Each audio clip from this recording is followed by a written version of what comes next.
ngayon, iisang tao palang kinabubusita nating lahat. Yan kanina ha, mantakin mo, sinugod ako dito sa karinderya ko. Aba, para lang singilin ako.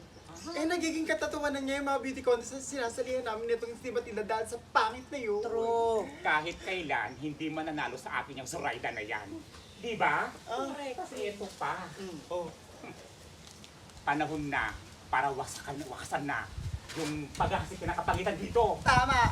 May plano ako para hindi na natin makita yung Zoraida na yan dito sa lugar natin. Ah, ano bang naisip mo ha? Di ba? May nanay yung Zoraida na yan na mahal niya. Mm. Balita ko, may sakit na yon. Ay, oo, si Aling Tale. Oo, Alzheimer's daw yung sakit nun. Ganun na rin yun. Basta naluloka na. Eh bakit hindi natin iligaw na parang pusa?